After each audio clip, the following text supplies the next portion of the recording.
In the very beginning, there was nothing. No trees, no animals, no people, and no world. There was only God. God decided to make everything. First, He made the heavens and the earth. He created them from complete nothingness. This was the start of our whole world, a big and wonderful plan that was just beginning to unfold. God had a vision for something beautiful, and this was the very first step. He was ready to fill the emptiness with His amazing creations, one by one. The earth that God made was not like it is today. It was empty and had no shape. It was formless and void, just a vast, dark space waiting for something to happen. A deep darkness covered everything, like a thick blanket over the whole world. There was no sun to shine and no moon to glow in the night. It was a quiet and still place. But God's Spirit was there, moving gently over the surface of the dark waters, ready to bring life and order to the new world He had just begun to create. Then God spoke. His voice was powerful and full of might. He said, "Let there be light." And just like that, light appeared.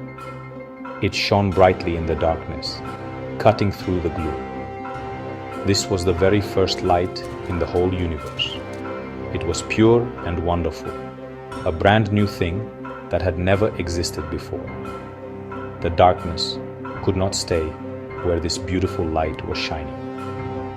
God's words had the power to make things happen instantly, bringing something amazing out of the emptiness. God looked at the light that He had made. He saw that it was good.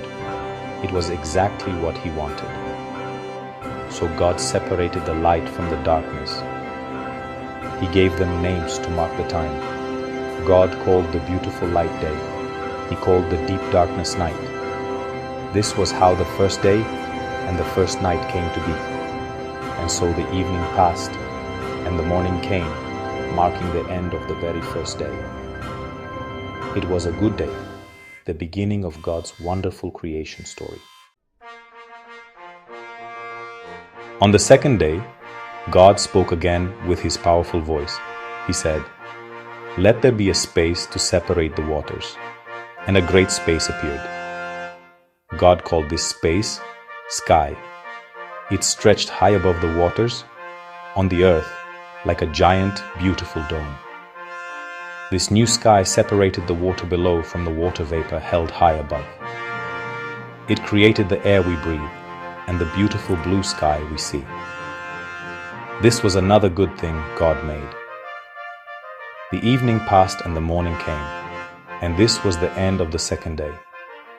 On the third day, God looked at the water covering the earth. He said, "Let the water come together in one place, so that dry ground can appear." At His command, the waters moved. They gathered into big oceans and seas. Dry land rose up out of the water. God called the dry ground land, and He called the gathered waters seas. God saw the new land and the big seas, and He saw that it was good. The world was beginning to take shape, becoming a place ready for life to grow and flourish upon it. But God was not finished with the third day yet. He had another wonderful idea for the new land He had made. He spoke again and said, "Let the land produce plants." Immediately, green things began to grow. Small plants and herbs with seeds started sprouting from the soil. Big trees with fruit grew tall and strong, each with its own seeds inside. The empty land was now covered in beautiful green grass, colorful flowers, and tall, leafy trees. The world was becoming a beautiful and living place. God looked at all the plants and trees He had made. He saw the green grass covering the hills and the fruit hanging from the branches. He saw that every plant had seeds, so it could make more plants just like it. This was part of His perfect plan to fill the earth with life and goodness. God saw that all of it was very good. He was pleased with His work. And so the evening passed and the morning came. marking the end of the third wonderful day of creation. On the fourth day, God turned his attention to the sky. He said, "Let there be lights in the sky to separate the day from the night." He wanted these lights to be signs, to mark the seasons, the days, and the years. So God made two great lights. He made a bigger light to rule over the day, which we call the sun. It shines with a bright and warm light. He made a smaller light to rule over the night, which we call the moon. Its glow is soft and gentle, a light for the darkness. God also made the stars. He filled the night sky with countless tiny twinkling lights. He set the sun, the moon, and all the stars in the great space of the sky. Their purpose was to shine down on the earth he had created. The sun would light up the daytime, and the moon and stars would give a gentle light during the nighttime. God looked at the sun, the moon, and the stars, and he saw that they were good. The evening came and the morning followed, and that was the fourth day. On the fifth day, God's attention turned to the water and the air. He said, "Let the waters be filled with living creatures, and let birds fly above the earth across the sky." At his command, the seas and oceans came alive. Great sea creatures and tiny fish began to swim in the deep. Every kind of living thing that moves in the water was created. At the same time, the sky was filled with the sound of flapping wings. Birds of every shape and color began to fly in the open sky.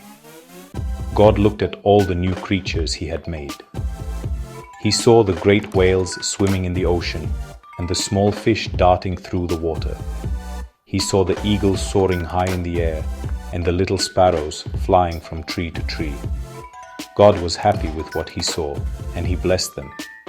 He told the fish and sea creatures, "Be fruitful and multiply, and fill the waters of the seas." He told the birds, "Multiply on the earth." The evening passed and the morning came, finishing the fifth day. On the sixth day, God spoke to the land he had made. He said, "Let the land produce living creatures of all kinds." And so it happened. Animals began to appear all over the dry ground. There were livestock, like cows and sheep, that would one day be helpful to people. There were small creatures that crawl along the ground, like insects and reptiles. And there were wild animals, like lions, tigers, and bears, that would roam the forests and plains. God made every kind of animal, each special in its own way. Then God said, "Let us make human beings in our own image, in our likeness."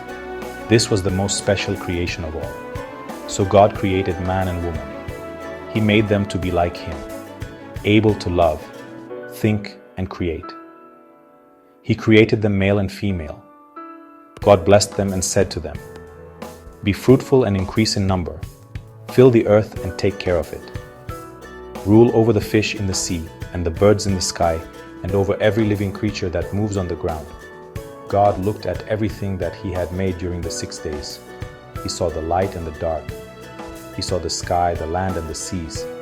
He saw the plants and the trees. He saw the sun, the moon, and the stars. He saw all the fish, the birds, and the animals. And he saw the man and woman he had created in his own image. God saw that it was not just good, but it was all very, very good. His creation was complete and perfect, just as he had planned it. By the seventh day, God had finished all his work of creation. So on the seventh day, he rested from all his work. He did not rest because he was tired, but because his work was complete. God blessed the seventh day and made it a holy day, a special day of rest. It was a day to remember the wonderful world he had made and to enjoy its beauty. This is the story of how the heavens and the earth were created, a perfect beginning made by a loving God.